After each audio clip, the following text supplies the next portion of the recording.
Hey y'all, thanks for tuning back in. I just figured after a couple of years of running this tractor, our family bought it, I think 3 or 4 years ago.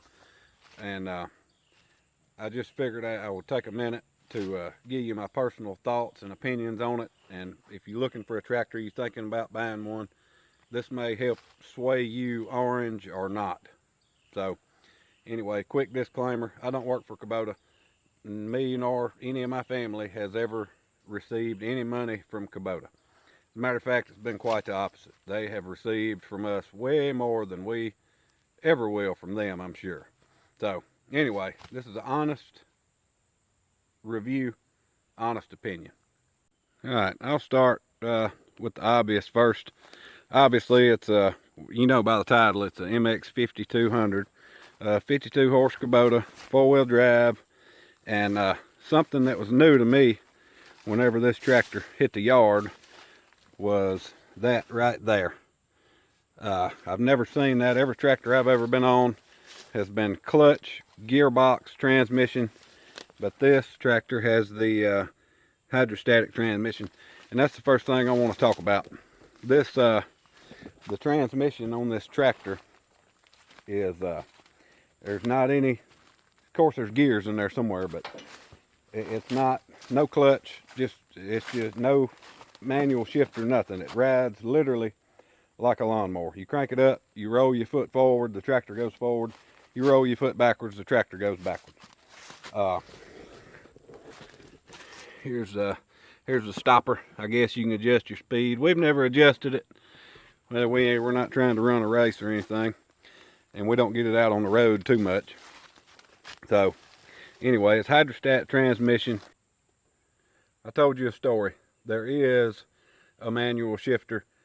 Let me show it to you. There it is right here. There's low, medium, and high, and there's a neutral in between. This is your low range, creepy crawly. This is running across the yard.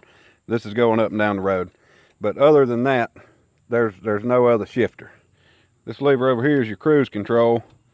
It's basically your foot pedal. You push it forward, this pedal over here moves with it. See, I'm pulling it frontwards and backwards. That way, if you're bush hogging or something, you don't have to just sit here and ride with a constant amount of pressure on your forward pedal down there. Anyway, and this over here is standard on most all tractors. This is your rear lift, up and down. Tractor's not running right now. So I can let it down, but I ain't gonna be able to let it back up. And this button right here is what engages and disengages your PTO to your bush hog or whatever you got back there. You push it down and turn it, the PTO comes on. To turn it off, you just press the button down and it cuts itself off. In case you get in a bind, you need to throw it out right quick. You just reach down there with your thumb and hit it, and it's out. Well, I guess obviously that's where you put the fuel in. It's kind of aggravating to get to if you're, filling it up with a 5-gallon can like we do. You got to climb up on the tire and lean over, and you end up spilling a lot because the government got involved with the gas cans, and they are not at all what they used to be. This tractor does not have the diesel exhaust fluid. No DEF system on this tractor, but it does have a regen. If you run around with it at a real low idle, just putting around the yard, after a couple of hours, you'll have something flashing on your dash. As a matter of fact, let me show you this. This right here, you're going to be seeing that on the dash blinking, or something like that, and that's letting you know that you're, I guess it's a filter in there. It's some kind of filter, something to do with the exhaust system. But this is very hard to understand to me. But basically all you got to do, there'll be 2 buttons flashing. It'll be that right there will be flashing, and there will be a arrow up right there, and it just raise RPMs until off, and that's how you do the regen. You just set it there in the yard, rev it up until the RPMs get up somewhere around 2500, and that RPM arrow up light will go off, And that's how you know that you're in good shape. You just let it sit there until that goes away. And it takes about 30 minutes. I'm gonna be honest with you, I don't know what either one of those are. It's got something to do with the regen, I think, but I've never touched them. I've never had to. So that's, I don't know. I can't help you there. Of course, you got your brakes. We keep them locked together. When we hit the brakes, both back tires lock up. Parking brake, push the brake down, click that up. Now it's locked in.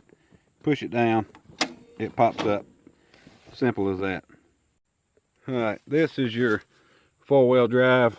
Down is out, up is in. That's your differential lock. If you're in four-wheel drive and your tires go to spinning one at a time, put your foot right there and mash it down, and it locks the differential and makes both tires pull. This is what I was most impressed with, I guess, on this tractor, or what's the most beneficial in my opinion, are these links right here. You can pull that pin out and you get a lot of play back and forth, you know, with your implements. And not only that, it's this latch right here. You can push it down, and this bar right here for your hitch, it'll slide out a couple of inches. And when you're hooking up to something by yourself, that makes a world of difference, to not have to be getting up on the tractor, moving a little bit. And anyway, it's I was excited about that. There are a couple of safety switches on this thing. If your forward and reverse pedal is not in the middle, it won't crank. If you got your foot sitting on it and it's leaned forward a little bit or backwards, it's not going to crank unless it's in the neutral position. And something else is the seat also has a switch on it, and it won't crank unless you're sitting on the seat. And if you get off the seat and you try to move a little bit, it's going to die. But there's ways around that. I'm not suggesting anybody bypass that switch, but we bypass that switch. Let me show you possibly my most favoriteest thing about this tractor is when you're hooking up to an implement, a big one. When we bought this tractor, we got a big 7-foot tiller that come with it.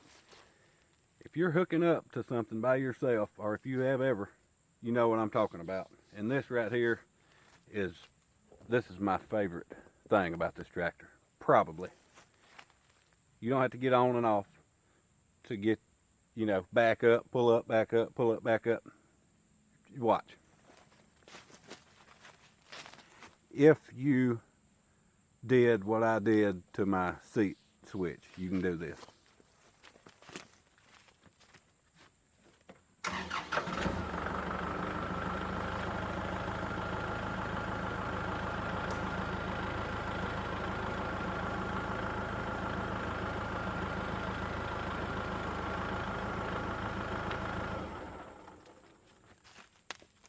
That is amazing, and you will only run over your foot one time.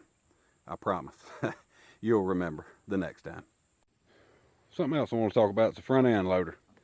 This the loaders on these tractors are very strong, which is good, but it's so strong that it's dangerous, really, because if you get under something real heavy, the tractor will actually pick it up, and you can walk with it. But I mean, if you're going along pretty good and then stop, it will rock the back tires up in the air. So that's that was pretty scary. I mean, you on a several 1,000-pound tractor, probably 5,000-6,000 pound tractor, and it gets light in the rear end. The back tires come up off the ground. It'll make you grab the seat. But the front end loader is amazing. Hydraulics, they're very, very strong. And I do want to warn you, the way these tractors hook up on the front, I believe they call that the skid steer type hookups. It's like them little skid steer loaders. It's the same concept as that. Maybe the same size, I don't know. But you got to be careful there, and I'll show you why. If you notice, all the orange paint is burnt off of that bent pipe right there, and that's because we hooked to the forks and was going to pick something up and roll it out of the way with one fork. And one, that the pin down there was not hooked all the way in there, and I was doing all the work with one side, and that caused that pipe to twist. I mean, it twisted like it wasn't nothing, like a water hose. But we were able to get our torch and heat that up, and we put a block of wood in that side and rolled the bucket up till we got them back level. And anyway, we back in business. Minor setback. I guess it's about time to wrap it up. The real question: if we had to do it over again, would we go to the Kubota place and buy an MX 5200? And the answer is absolutely. There's not many negatives that I can think of with this tractor. The hydrostat transmission, it whines a little bit when you're going. It's kind of louder than I thought it would be, but I don't see that as a negative. It's just the design, how it's built, and that's really about it. Sometimes the four-wheel drive lever, whenever you have to ease it, kind of rock it back and forth, or idle it way down and put it in neutral for you to be able to engage and disengage four-wheel drive. That ain't nothing, really. You select your switch from low to medium to high. There's a neutral in between each one of those. That function seems to be pretty smooth for the most part. But yes, probably 9.5 out of 10 if I had to rate this tractor. Especially coming off of a John Deere 2510 from 1967. This is good, and it's easy enough to drive with a hydrostat transmission. My wife gets on it all the time and just takes off. She'll just go. She bush hogs a little bit, and she can put the bucket on and go down to the creek and get her a little sand and come back and do the flower beds or whatever. It's really, really simple to operate. Very simple. So anyway, that's my honest opinion on the Kubota MX 5200. Hope this helps. If anybody else is familiar with them and maybe I forgot to add something, put it down in the comments. Anyway, thanks for watching. Y'all take care.